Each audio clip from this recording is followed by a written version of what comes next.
दावेदारों से मुलाकात में जैसा कि चुनाव का मौसम है और मौसम बनता बिगड़ता जा रहा, वैसे ही चुनाव का भी माहौल बिल्कुल ऐसा ही है। तो दावेदारी काफ़ी हैं और काफ़ी जो समाज सेवा की मंशा भी काफ़ी हैं और दावेदार जो पुराने काफ़ी जो भाजपा, कांग्रेस या जिस भी पार्टी में काफ़ी लंबे अरसे से जुड़े हुए हैं। ऐसे ही आज दावेदारों की बात में आज हमारे बीच में समाज सेवी हरीश गिदवानी जी हैं। गिदवानी जी, आपका बहुत बहुत स्वागत है। निमिचंद जी, भाई साहब धन्यवाद। गिदवानी जी, पार्षद जी धन्यवाद। गिदवानी जी, डायरेक्ट मैं प्रश्न पर आता हूं, बात करते हैं। आपको भाजपा ज्वाइन किए कितना समय हो चुका अभी तक? देखिए सर, मैं आपको बताता हूँ, कल भी एक मैंने न्यूज़ में आपको बताया था, एक मैंने इंटरव्यू में बोला था, 2003 से लगातार जब अनीता बघेल जी फर्स्ट टाइम में विधायक बनी थी, तब हमारा निवास स्थान अजयनगर था। तब से ही मैं सक्रिय हूँ और जब मैं छोटा था, पुनः वापस, कल भी मैंने एक चैनल पे बोला था, आज पुनः आपने ये सवाल पूछा है, तो मेरे से एक सेवा भाव का, जब राजा सिंह जी फर्स्ट टाइम चुनाव लड़े थे लोकसभा का, मेरे को सन ध्यान नहीं, 85-87 में जब पहला चुनाव लग रहा था, तब हमारी बीजेपी बहुत ही पार्टी संघर्ष कर रही थी। तब आपको ध्यान हो तो एक शाम को साय 7 बजे करीब एक मिसाल रैली निकली थी, उसमें भी मैंने भाग लिया था बढ़ चढ़ के। तो शुरू से ही मैं संघ विचारधारा आपको लगभग 17 साल हो चुके हैं। 20 साल हो चुके हैं। 20 साल में आप भाजपा के किन किन पदों पर कार्य कर चुके हैं? सर, मैं लगातार कार्य करता रहा हूँ। पहले जब मैं दक्षिण में रहता था, मैं मंडलों के अंदर काफ़ी कार्य रखता हूँ। मंडल अध्यक्ष तो नहीं रहा, पर मंडल में मैंने काफ़ी करा था। बूथ अध्यक्ष था जब मैं दक्षिण में था, तब बूथ अध्यक्ष भी रह चुका हूँ। काफ़ी समय पे मैंने काम किए हैं। संगठन में किसी उच्च पद पर कभी आपने मांग की रहने की? हम तो काम करने में विश्वास रखते हैं और हमारी पार्टी कार्यकर्ताओं को देखती रहती है कि कौन काम कर रहा है जमीनी स्तर पे, और हमें जब वक्त वक्त पे मुझे सम्मान मिलता रहता है। पूरा मुझे पार्टी मुझे पूरे सम्मान देती है। कल भी जैसे आपको पता है, परिवर्तन संकल्प यात्रा जो आई थी, मुझे मंच पे जगह थी बैठने के लिए, मेरा सौभाग्य है। और पार्टी ने समय समय पे मुझे बहुत सम्मानित किया है, हर जगह पे, चाहे कोई भी स्थान हो, मुझे पीछे नहीं छोड़ा है। और हर कार्यकर्ता को हमारी भारतीय जनता पार्टी सम्मान देती है। आप अजमेर उत्तर से दावेदारी की बात कर रहे हैं, कोई ऐसे 2 महत्वपूर्ण कारण आप बताइए जिससे कि आपको दावेदार के लिए तैयार किया जाए। देखिए, मैं बताऊं, कारण तो बहुत हैं। अब आप 2 कारण नहीं, मैं आपको 10 कारण बता दूंगा निमिचंद जी, विषय बहुत है। अब अजमेर को जैसे ABCD में ए पहले आता है, ए पहले आता है, अनार में ए आता है। तो मैं चाहता हूं, जैसे लोग बाग आज उदाहरण देते हैं कि जयपुर बहुत स्मार्ट सिटी बन गया, कोटा, उदयपुर, मेरी जो मन की इच्छा है, मैं आपके चैनल के माध्यम से एक चीज और बता देता हूं कि ये मैं पहले भी ये चीजें बता चुका हूं, पर आपका भी क्वेश्चन सेम ही है। तो सबसे पहले मैं जब विधायक बनूंगा, और बन रहा हूं, अजमेर की जनता का पूरा मुझे भरपूर आशीर्वाद है और मेरी भारतीय जनता पार्टी के ऊपर विश्वास है, हमारे देश के प्रधानमंत्री जी के ऊपर विश्वास है, हमारे राष्ट्रीय अध्यक्ष JP नड्डा जी के ऊपर विश्वास है, प्रदेश अध्यक्ष के ऊपर विश्वास है, पूरे संगठन के ऊपर मुझे विश्वास है कि नए युवाओं को चेहरा मौका देंगे। तो मैं अपनी जो भी MLA की तनख्वाह आएगी, वो तनख्वाह नहा लेके उसमें और भी राशि मिला के मैं अपने कम से कम भी उत्तर विधानसभा के अंदर 3 कार्यालय खोलूंगा, जिसमें सुबह 9 बजे से लेकर शाम को 4 बजे तक मेरे OSD PA बैठेंगे, जो आम जन की समस्या सुनेंगे। क्योंकि विधायक बनने के बाद संगठन में भी काम करना पड़ता है, विधानसभा में भी जाना पड़ता है, हर किसी के दुख सुख में पहुंचना पड़ रहा है। इसी जैसा आप चाह रहे हैं कि आपको MLA का दावेदार बनाया जाए, अगर पार्टी किन्हीं कारणों से आपको अगर दावेदार नहीं बनाती तो क्या आप निर्दलीय चुनाव लड़ेंगे? नहीं, सवाल ही नहीं। मैं आपको बता दूं, कल पत्रकार भाई ने भी जो इंटरव्यू दिया था, भारतीय जनता पार्टी मेरी माँ है, माँ से बढ़ के कुछ नहीं। माँ ने बोला, जहां जो माँ मुझे आदेश देगी मैं वो काम करूंगा। मैं कल भी बोलूंगा, आपको अगर टिकट देती बीजेपी, पाराशर जी को देती है, उनके लिए काम करूंगा। हमारे किसी भी युवा साथी को देती है, जिसको भी टिकट देगी उसके साथ तन मन धन के साथ हरीश पेनवाला काम करेगा। ये आपके चैनल के माध्यम से आज मैं आपको कहता हूं। लगभग 4-5 महीने का समय है, अगर लंबा भी मान लिया जाए तो आपकी इस बारे में अभी जो MLA की तैयारी है, उसमें क्या तैयारी? इसमें सर, हमारी पूरी MLA की तैयारी कर रहे हैं पूरे, और मैं तो बरसों से देख रहे हैं आप काम करता हूँ, चाहे कोरोना काल हो। आज भी आपके चैनल से माध्यम से बता देता हूँ, सभी सो अन्यथा ना ले। कभी भी कोई गौ माता आपको कहीं पे भी दिखे, बीमार गौ माता, तुरंत प्रभाव से मेरा 9783936973 नंबर है, उन्हें आप वीडियो देख के मेरा नंबर नोट कर सकते हैं। रात के 1 बजे, 2 बजे, 3 बजे, 4 समय की कोई भी पाबंदी नहीं है। मुझे तुरंत प्रभाव से फोन करें, हमारी वहां पे टीम पहुंचती है, गौ माता की सेवा करती है। और दूसरा, आप चाहें तो जेएलएन या किसी भी थाना अधिकारी में बोला हुआ है जी। अजमेर उत्तर में सिंधी बाहुल्य है, मैं किसी जाति विशेष समुदाय की बात नहीं करता हूँ। तो सिंधी समुदाय जितना वोटिंग है उसका कितना % आप अपने पक्ष में मानते हैं? सर, मेरा सिंधी समाज से तो प्यार है, पर जितने भी मेरे समाज है, कोई परसेंटेज, कोई क्राइटेरिया डिसाइड नहीं, मैं सिंधी पे क्यों जाऊंगा? मेरे सारे भाई है, जैनी भी मेरे भाई हैं, ब्राह्मण भी मेरे भाई है, सेन समाज भी मेरा भाई है, पूरा समाज मेरा भाई है। क्योंकि यहाँ पर सबसे पहले हम हिंदू हैं। नहीं, वो बात आपने थोड़ा विस्तार कर दिया, लेकिन मैं ये कहना चाह रहा हूँ कि जैसे एक बाहुल्य है, उस बाहुल्य में कितना % आप अपना मान के चलते हैं? जैसे 100 में से 50 है, 60 है, 70 है, 80 है? मैं एक बात आपको आपके चैनल से, मेरे गुरु हैं, आज अगर कोई मैं माला पहनता हूँ उसमें सिंगल मोती होता है तो उससे माला नहीं कही जाती है।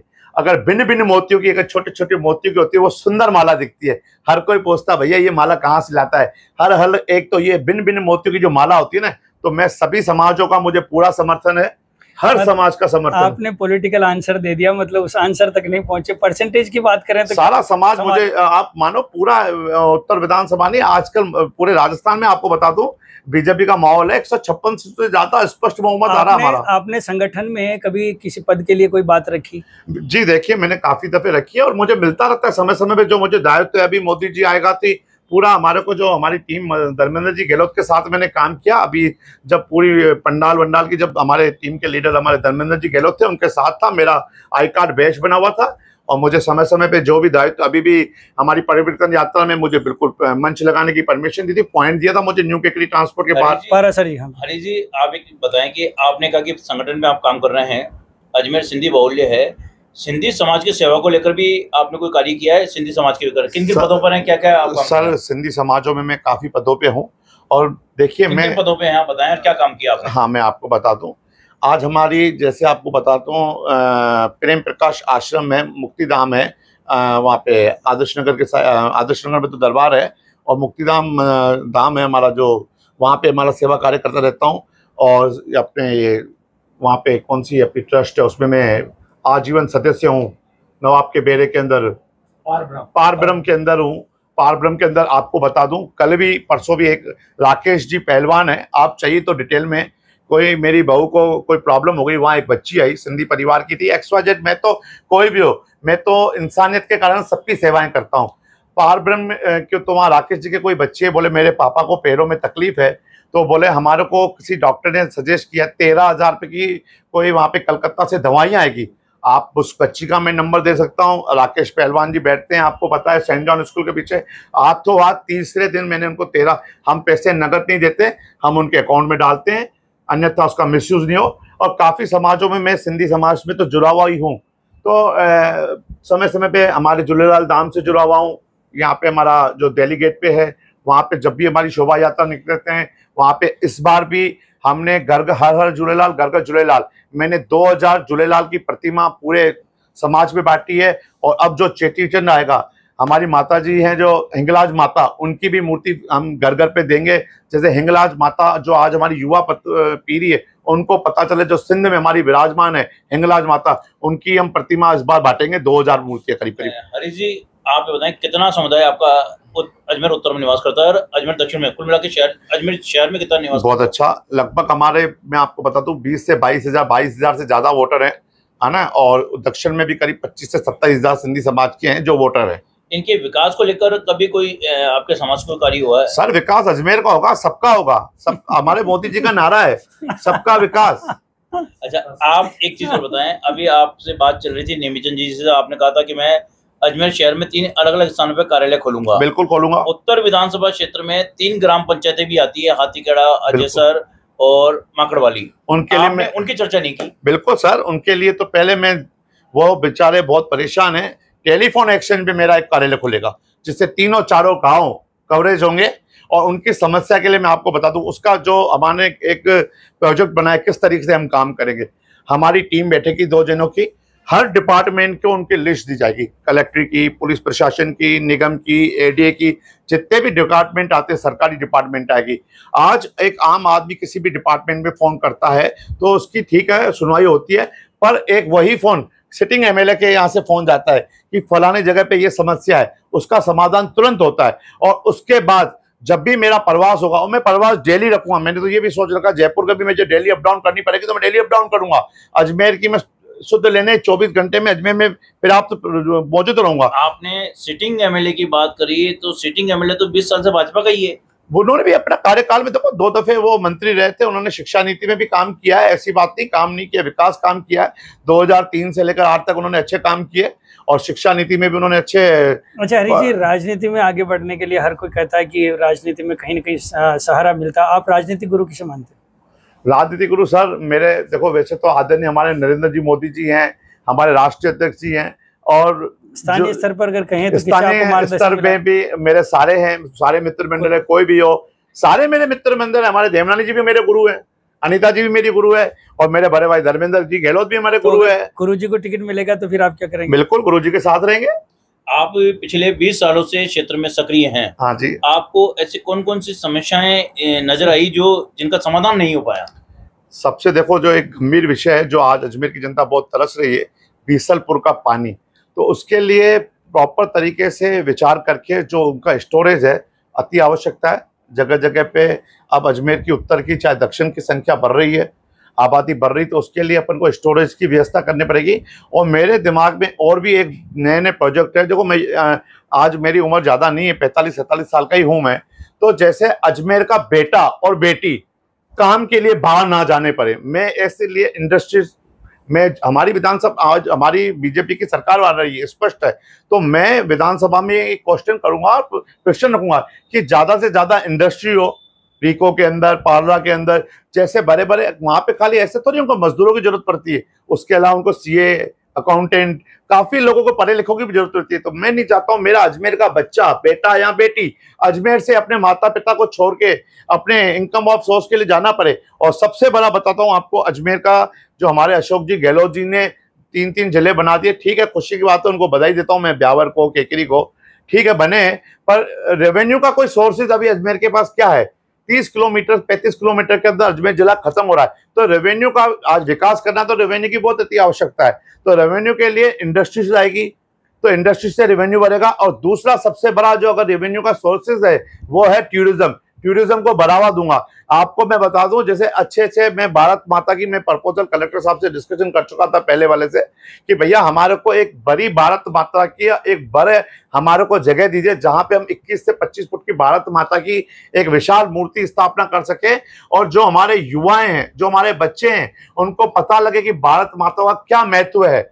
और वहां पे प्रॉपर तरीके से सुबह शाम भारत माता की आरती होगी और हमारे शहीदों को नमन किया जाएगा, याद किया जाएगा। कल भी हमारा एक शहीद, आपको पानीपत के हमारे शहीद एक शहीद हुए, तो ऐसे शहीदों को याद किया जाएगा, उनकी जीवनियां लिखी जाएगी, चाहे किसी भी समाज से आता होगा उनकी जीवनियां लिखी जाएगी, जो हमारे देश के लिए शहीद हुए उनकी एक पूरा गैलरी बनेगी तरीके से। जैसे आज हमारी युवा पीढ़ी आ रही है, बच्चे, उनको कहाँ से पता चलेगा? आप भाजपा के एक वरिष्ठ सिपाही के रूप में हैं और आपने कहा कि चाहे अभी वर्तमान में देवनानी जी हैं, अगर वो भी चुनाव लड़ते हैं तो आप उनके गुरुजी के साथ ही हैं।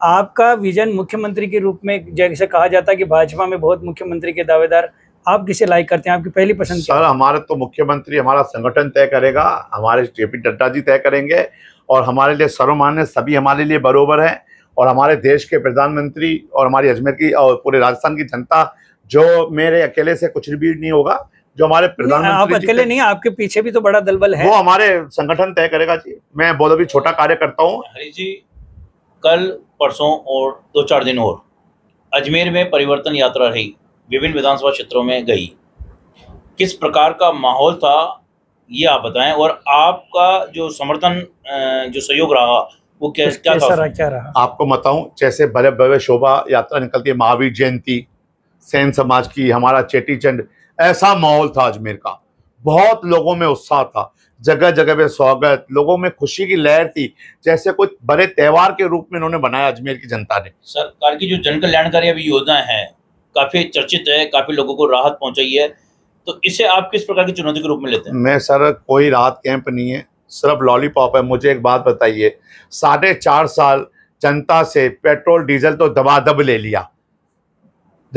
लिया, अब बाकी महीना 1.5 महीना बचा है, उनके इशारे पे ही बाबा करवा के अगर वो डायरेक्ट करते तो मैसेज ये जाता कि भैया अब चुनाव आ रहे हैं इसलिए हमने पेट्रोल और डीजल के रेट कम किए हैं, यानी कि ये पकड़ के और यूं पकड़ा दिया। अब आप हड़ताल करवा के और घोषणा करवा दी और वापस अभी देखना 5-10 दिनों के बाद 4.5 साल से ज्यादा, 4.25 साल, मैं तो बोलता हूँ 57-58 मिनट तो आपने बिजली में सब्सिडी दी है। लाइट का बिल दिखाऊं? ये अरे लाइट का बिल मेरा यहीं पड़ा ऑफिस में, दिखा दूं आपको? अरे बकाया मुकेश लाइट का बिल दिखाओ, एक जीरो है, कुछ भी नहीं है सर। टाटा पावर तो लूटने की एक चाइना की ब्लेड कटर टाटा पावर को काम तो भाजपा के उस राज में मिला था। नहीं सर, अगर कोई काम दिया किसी ने रखा उसके ऊपर मॉनिटरिंग करना तो आपका फर्ज है, सरकार का काम है।